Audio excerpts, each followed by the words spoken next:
Hello, everyone. Good morning. It's a pleasure to be here among such excellent professionals. I'd like to thank Wallace and Ryan and SchoolRubric for this great opportunity to be sharing this unique experience that we're all living. I also like to thank my friend, partner, and co-worker, Bernardo, for all this partnership.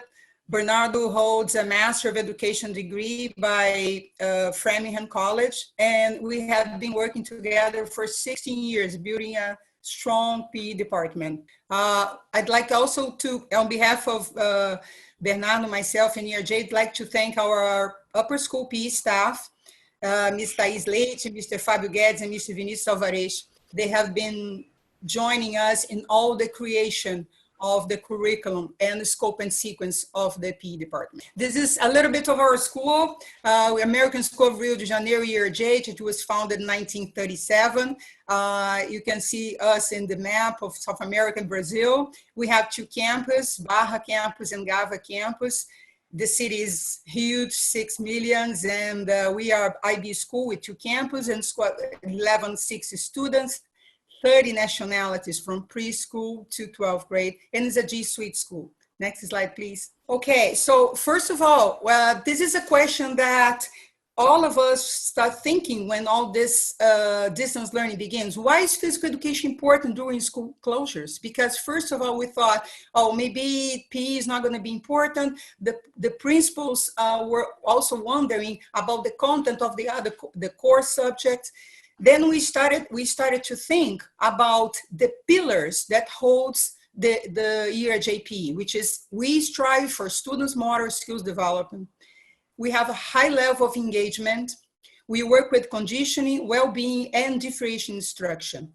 So that was a request from parents, from the students, and all ERJ community to keep with the PE curriculum, even with this pandemic times, even during distance learning. So how are we going to do that? Our paradigm back in school, our paradigm that holds our curriculum is sports and games as tools for motor skill development and well-being promotion. Then we thought, how can we carry on this paradigm in distance learning? So we created steps that took us to actions in order to build our pillar of PE. So the first rationale that we thought was how to keep the PE standards. We have 5 standards from preschool to 12th grade. How to keep these standards on virtual learning. So we have the curriculum and we have the new environment. We took temporary actions because we didn't know by that time, mid-March, we didn't know how long this will last. Then the second step, we noticed there was a lack of movement from our students and excessive screen time. For instance, our school is very big, so the students are moving a lot. There are a lot of buildings, a lot of stairs. So they are all the time participating in physical activities, not only in sport, physical classes, but they are active.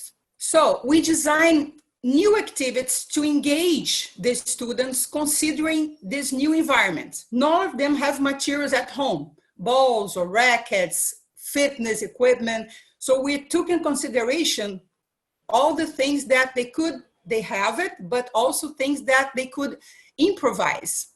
So we developed a new pedagogical sequence, and we incorporate feedback from parents, students, and PE staff, especially from the principal breakfast, from the open house that we had online, and the parents and administrators, all the students were asking us for more active environment in front of the computer.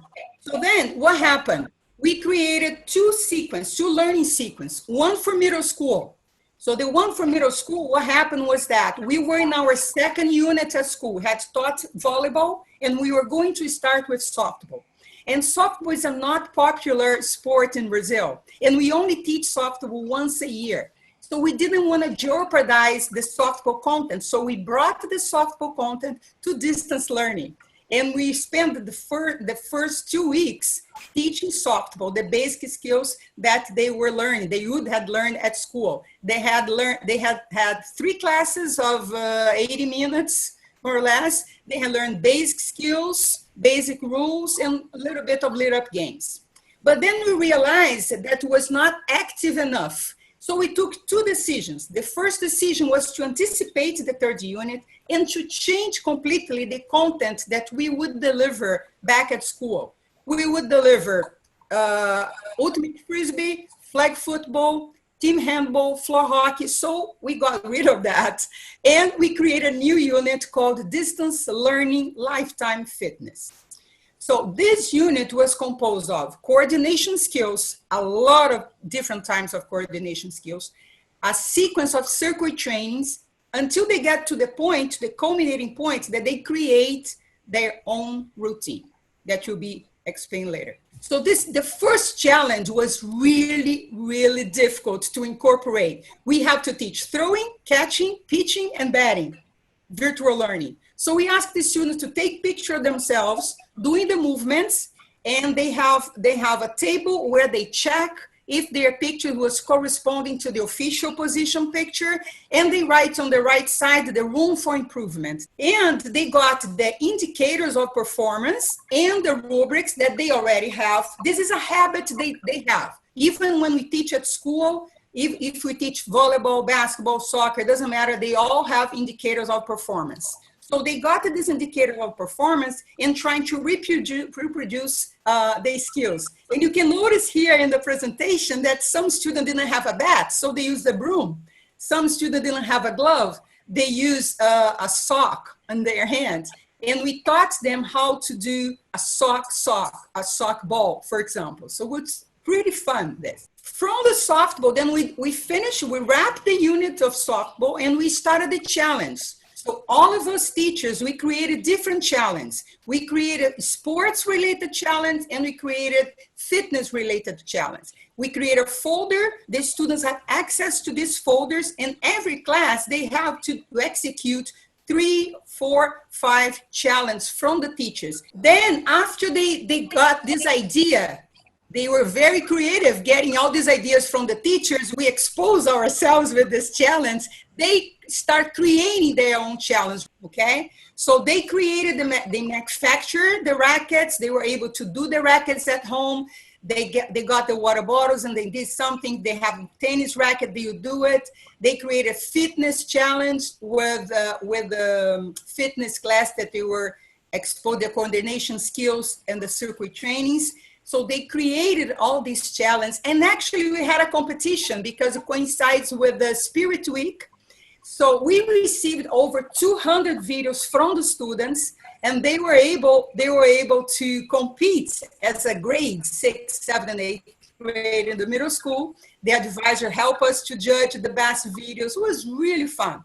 So this was used as a summative for their PE class, as well as the softball also was used as a summative. And then after the challenge, we started the Lifetime Fitness. Surprisingly, was highly engaging, these activities, especially because fitness is not something that we teach for 6th and 7th graders. We only start fitness in 8th grade, but they were starving for moving. They really to participate. They all want to participate. So they did all the routines that we provide to them. And one of our teachers, Mr. Fabio, had the idea to put more than one camera. So as you can see here in the screenshot, I'm teaching and I have another camera on the floor. So the students could see the movements that we are doing. And also we could see all the students. So it was really, really nice. This is a simple routine that they started. They didn't have to have any material, only a broom to do footwork. So this was the beginning of a sequence of circuit training that Bernardo will explain later on. Let me jump into high school. Some people already asked us about the grade levels we're teaching. And with the high school, we decided to stick to what they knew. We started to what they knew. That's because in high school, we have a program called Fitness Every Day. Regardless of what they're doing in their school, in our school in terms of units, basketball, dance, volleyball, they're going to have fitness embedded to it. So we started with the fitness challenge that will last for a couple of weeks, okay? As they did that progressive work, we had some breaking points to promote awareness of the correlation between fitness training and mental health. We did this in a variety of ways, okay, many different ways. One of the ways I like to highlight is the written assignment we had. One time we asked them to write 3 paragraphs about this correlation, okay? Answering a few questions like, what does research say about it? How is it applying to your current life? What people around you think of it? And they produce a great material to us, all right? And it was super important because with our higher schoolers, we understood that they learned way more and way better if they have the ownership of what they're doing. They know why, how, what they're doing, okay? So we work with us, wrapped the fitness units, and we moved on to coordination. Why coordination? Because it's a perishable skill that students often neglect, especially in high school, okay? So how did you do it? We use alternative materials. We use, for example, broomsticks as agility ladders. We also incorporated training in a way that would move students and teachers out of their comfort zones, right? How did you do it? When we got to the summatives, after them having material provided by us, for example, I had videos with us performing their coordination training, and they will have to do that in a very intense way. In the end of it, the high schoolers will produce their own video with their own coordination training, the one they created, okay? And we will use this video to teach the middle schoolers. So it was super engaging because they knew they would be teaching the younger students, and the younger students loved to see the older ones teaching them. So it was excellent for us. And in the end, talking about getting off our comfort zones, we had a video with me, for example, the basketball coach, right? They know, dancing. I was dancing together with my co-worker, Ms. Thais. We were dancing. We taught them 4 dance steps as a coordination summatives. They had to learn those four steps and create their own. So it was not only good for them to step out of the comfort zone, do their own material. They made the dance video, sent to us, but also bond a lot the kid with us. We moved on from there to a Tabata training, and then to the student routines that I'm going to explain. Okay, this is the challenge that we offer them, that we provide to them. They did progressively for a couple of weeks, as I mentioned. Okay, so this is the document we provide to our students for them to create their own routine. After learning everything they learn about fitness, they would have the option to create their own circuit. So for example, according to what they felt they needed, they would pick, let's say, 3 upper body drills, 2 core exercises, 2 cardio, 3 lower body. They would put it together, come back to us to make sure it was all aligned, try it, make adjustments. So once again, they'll have the ownership on what they're doing. And it was a great cognitive work as well to have with them. And then we kept track of their work like this. You see on the left, there's a fitness log for the first fitness training we provided. On a daily basis, they would log how many laps around the circuit they were able to do. It was a great data we kept to use even post-pandemic. And on the right side, you have the document they use to create their own routine. They will put the name of the exercise they're doing and the repetitions or the time on it. Okay, a little example of us dancing. You see me dancing over there. A little example of one of our students with his dance step.